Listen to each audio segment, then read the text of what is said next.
Hello people, मेरा नाम है डॉक्स और मैं आपको फिर से प्रेजेंट करना चाहता हूँ मियोशी एंड मेदा के रिलेशनशिप के बारे में। बाय चांस अगर आपको मियोशी एंड मेदा के बारे में नहीं पता तो मैं आपको हाईली रेकमेंड करूंगा कि आप हमारा प्रीवियस वीडियो देखिए जिसमें हमने doujin sox with otaku friend is mind blowing पे काफी अच्छी बातें की। पीपल, वो वाला वीडियो इस दोजिन की फर्स्ट पार्ट में था और ये वाला वीडियो इस दोजिन की सेकंड पार्ट पे है। सो इट्स प्रीटी ऑब्वियस, अगर आप वो वाला वीडियो देखेंगे तो आपको ये वीडियो फर्स्ट ऑफ ऑल समझने में काफी आसानी होगी एंड दूसरा पॉइंट, आप इस वीडियो को और ज्यादा एंजॉय कर पाएंगे अगर आपको कॉन्टेक्स्ट पता होगा तो। So click on the I button कि आप इस वीडियो को अभी देख पाए। सो पीपल, अगर आप अभी भी ये वीडियो देख रहे हैं, इट सिंपली मींस आपने फर्स्ट वीडियो देखा है। First of all thank you for watching that video and second, I think हमें बिना किसी देरी के इस दोजिन को पढ़ना चाहिए। So people, first of all इस दोजिन का कोड है 490959 एंड एज यूजुअल इस दोजिन का नाम है ओताकू तोमोताची थोनो सॉक्स वा साइको ने किमोची Part 2 and in English that would be Socks with your otaku friend is mind blowing Part 2. Nothing too special. So people, हमने लास्ट वीडियो के एंड में देखा था कि मियोशी एंड मेदा ने कुछ बहुत ही फैंटास्टिक टाइम बिताया था एक लव होटल में। वेल उनका रिलेशनशिप वहां से काफी डेवलप हुआ है एंड इतना डेवलप हुआ है कि इस पार्ट में हम देख सकते हैं स्टार्टिंग में कि Miyoshi and Maeda are on some kind of date. Like exactly date तो नहीं बोलूंगा बट यस, वो घूमने गए कहीं और कहाँ गए? Well to be very specific, comic con / anime expo. You know, एक काफी ड्रीम प्लेस है किसी भी ओटाकू के लिए। And you know people, what is the most best part is Miyoshi and Meda दोनों ही ओटाकू है तो दोनों ही एक दूसरे के इंटरेस्ट को काफी अच्छे से समझ पाते हैं, जो हमें एक काफी लवली सिचुएशन देते हैं जो एल्प ने काफी अच्छे से प्रेजेंट भी किया है। हमें आगे जाके स्टोरी में दिखाया भी जाता है कि मियोशी एंड मेदा अपने एनिमे एक्सपो के फेयर को काफी अच्छे से एक्सपीरियंस भी करते हैं। वो अपने फेवरेट आर्टिस्ट से मिलते हैं, वो अपने फेवरेट कॉस्प्लेयर से मिलते हैं and you know the regular stuff. And in सभी के बीच में जो हमारा मेन बंदा है मतलब मेदा, ही गेट लिटिल डिस्ट्रैक्टेड जब वो देखता है एक फीमेल कॉस्प्लेयर को जिसने कॉस्प्ले किया है एक बनी गर्ल को। एंड यू नो, सबके पास अपनी अपनी कुछ फेटिशेस होती है, कुछ कॉस्ट्यूम फेटिश होती है and in that particular moment Meda के अंदर पैदा होती है एक new kind of fetish of bunny suits. But you know what, हम फेटिशेस पे वीडियो में आगे बात करेंगे, अभी हम स्टोरी पे आ जाते हैं। फिर हम दोजिन में आगे देखते हैं जो एनिमे एक्सपो था वो खत्म हो जाता है एंड लोग वापस जा रहे हैं, लोग अपने घर जा रहे हैं एंड हमारा जो बंदा बंदी है मियोशी एंड मेदा, पता नहीं क्यों वो सोचते हैं कि हमें आज के दिन को थोड़ा सा और मेमोरेबल बनाना चाहिए by hooking up. They like हमें करना चाहिए तो वो सोचते हैं कि why not just go to a love hotel and वो लव होटल जाते हैं बट वहां जाके वो नहीं होता जो तुम सोच रहे हो। वहां जाके एक बहुत ही रियलिस्टिक प्रॉब्लम वो लोग फेस करते हैं जो है टायर्डनेस। टायर्डनेस एक काफी सीरियस प्रॉब्लम है। जब भी आप ऐसे वॉकिंग वाले इवेंट्स को अटेंड करते हो ना तो आपको बॉडी पेन और टायर्डनेस काफी ज्यादा हो जाती है एंड यही प्रॉब्लम मियोशी एंड मेदा को भी होती है। दे गॉट रियली स्लीपी और इतना थक जाते हैं वो लोग कि उन्हें लाइक यू नो हवस भी नहीं चढ़ती कि उन्हें कुछ करना है, वो बस सो जाते like a real couple. And मुझे काफी अच्छा लगा कि यहाँ पे एल्प ने उनको एज अ रियल कपल सोने दिया। मतलब जो फिल्मों में दिखाते ना कि कपल कडल करके सो रहा है, ऐसा कुछ नहीं होता, वो बिल्कुल रियल कपल्स की तरह सेपरेटली सो गए अपनी अपनी तरफ में, जो मुझे काफी अच्छा लगा। बट इस मोमेंट के बाद कुछ बहुत ही हटके चीज होती है, मैं बता दूं क्या। जब ये लोग सो ही रहे होते हैं मियोशी मेदा को एक परमिशन देती है। अब तुम मेरे से मत पूछो कि परमिशन क्या है, क्यों है, कहां से आया। ये परमिशन देती है कि यस एंड मेदा को वो चीज स्ट्राइक कर जाती है। पता नहीं क्यों, अब वहां पे सोना तो दोनों को था बट मेदा नहीं सोता, मेदा उठ जाता है and weirdly, I don't know कैसे, how am I suppose to explain this thing, but he start doing the deed with his girlfriend जो सो रही है अभी। मैं पता नहीं कैसे समझाऊं बट यू नो, मैं अपने वर्डिक्स के थ्रू इस पूरी सिचुएशन को एक्सप्लेन नहीं कर सकता बिकॉज मैं कुछ भी बोलूं ये थोड़ा गलत साउंड करेगा हर तरीके से। पता नहीं क्यों मियोशी सो रही थी, he was doing the deed, it somehow feels really illegal. But पता है क्या, ये भी वर्स्ट पॉइंट नहीं था। वर्स्ट पॉइंट ये था when he was doing the deed, weirdly मेदा ने एक दोजिन निकाली जो वो अभी अभी कॉस्प्ले कॉन से यू नो खरीद के लेकर आया था and he started reading that dojin and I was just too blank, I was just too stunned to even express a feeling कि ये क्या हो रहा है। You know, in that particular moment Meda was doing the stuff while reading the stuff. I know काफी गंदा sound कर रहा है बट यार यही हो रहा था तब पता है क्या, मैं काफी कंफ्यूज फील कर रहा था, मैं अराउज्ड फील कर भी रहा था एंड नहीं भी कर रहा था। I was just little very much confused and BT भी अंदर से आ रहा था बट ये भी दिमाग में था कि मियोशी ने परमिशन दे दिया इसलिए वो कर रहा है ना, वगैरह वगैरह स्टफ। तो मैं बोलूँगा कि यू नो स्टोरी पे फक कर दिया, but visually it was so appealing. Elp ने आर्ट स्टाइल में लाइक ठोक दिया वहां पे, मुझे काफी मजा आया वो सीन पढ़ते पढ़ते।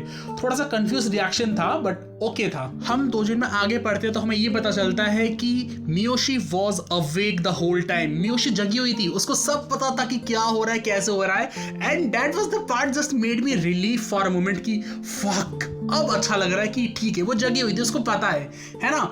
आगे जाके हम देखते हैं कि अगले दिन वो लोग सुबह उठते हैं and things are little awkward, but ठीक है, इट वाज गुड। फिर हम दोजिन में आगे पढ़ते हैं और हम देखते हैं कि मियोशी एंड मेदा फिर से कुछ दिनों बाद मिलते हैं, एंड इस बार मियोशी ने मेदा को इनवाइट किया है उसके घर में, एंड मेदा खाली हाथ नहीं जाता। मेदा एक गिफ्ट लेकर जाता है for Miyoshi, like not exactly a gift but वो कुछ लेकर जाता है उसके लिए। And people, can you guess for a second वो गिफ्ट क्या था? वो थी एक bunny girl cosplay, and oh my god that was just beautiful, because उस मोमेंट के बाद हम मियोशी को एक्चुअली उस कॉस्प्ले के अंदर देख सकते हैं, and I have to be very honest with you people, she was looking stunning and beautiful at the same time.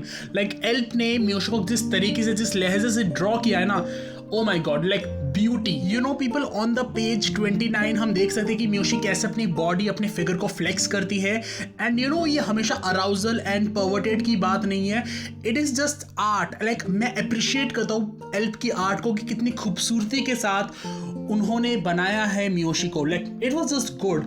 And you know the deed, you know उस मोमेंट के बाद वो लोग शुरू कर देते हैं फोरप्ले स्टफ, यू नो किस कर रहे एक दूसरे को, they are enjoying themselves, you know the regular stuff. But you know मैं इसको एक रेगुलर लेवल का हॉट सीन नहीं बोलूंगा, मैं इसको एक रेगुलर लेवल का सॉक सीन नहीं बोलूंगा, मैं इसको बोलूंगा टेम्पटिंग। मैं बोलूंगा it was seductive in many many many levels, because वहां पे जो सीन्स हो रहे थे ना, वो सीन्स नहीं थे, वो मोमेंट्स थे जो एल्प ने क्रिएट किए with the help of Miyoshi's body और whatever that is, बस it was just too seductive, बहुत टेम्पटिंग फील आ रही थी। लाइक जब हम पढ़ते हैं ना तो हमें एक हॉटनेस फील आती है, एंड मैं कहना चाहूंगा कि मियोशी ने जो किया है उन पेजेस में, it was just good. People, अगर हम दोजिन पे वापस आए तो मैं बोलना चाहूंगा कि मैं काफी फ्रस्ट्रेटेड फील करता हूँ ऑन अ जेन्युइन नोट जब भी मैं ऐसी दोजिन्स पे वीडियोस बनाता हूँ, बिकॉज यू नो ये दोजिन्स इतनी अच्छी है कि मैं अपने एक्चुअल फीलिंग्स, अपने एक्चुअल थॉट्स डिस्क्राइब ही नहीं कर पाता बिकॉज ऑफ द गाइडलाइंस। ऐसी दोजिन्स पे इतना कुछ होता है कि मुझे बहुत कुछ सेंसर करना पड़ता है, और इतना कुछ सेंसर करना पड़ता है कि मेरे पास एंड में कुछ बचता ही नहीं है प्रेजेंट करने के लिए। बट स्टिल मैं कोशिश करता हूँ कि मैं आपको बेस्ट से भी ज्यादा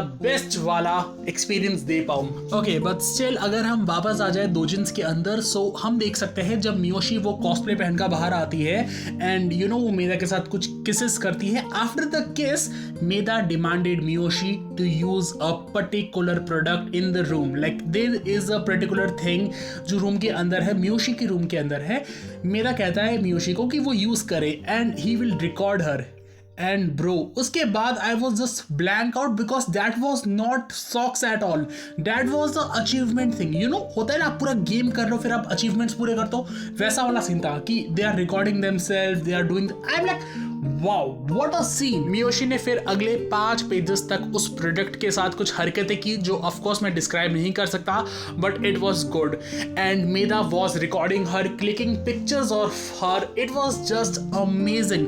after the 5 pages Meda himself got involved, and you know वो दोनों कुछ हरकतें करते हैं, कुछ चीजें करते हैं, and once again start doing the most sinful deed. बिल्कुल पिछली बार की तरह इस बार भी एक्शन सीन्स इतने कमाल के कि मैं डिस्क्राइब नहीं कर सकता। मतलब वो एक्शन सीन्स इतने खूबसूरत थे, इतने खतरनाक तरीके से एल्प ने उन्हें ड्रॉ किया है, and you know at some point I just trying to imagine कि एल्प ने इस चीज को इमेजिन कैसे किया होगा। It was just momental, it was miraculous, it was just marvellous for a second की my god this is good stuff. हमें ऑलमोस्ट 15 पेजेस का नॉन स्टॉप एक्शन सीन मिला है, एंड इट वॉज अमेजिंग।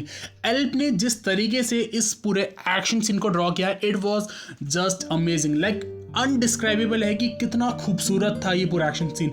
जितने मोमेंटल्स बनाए गए हैं, जितने सारे पोजीशंस ट्राई किए गए, it was just godly for me. After 15 pages वो लोग एक ब्रेक लेते हैं, बट वो कोई ऐसा वैसा ब्रेक नहीं लेते, वो ब्रेक लेते हैं to try something new. Miyoshi and Meda ये सोचते हैं कि हमने बनी वाला कॉस्प्ले जो ट्राई कर लिया, what if they try the high school costume.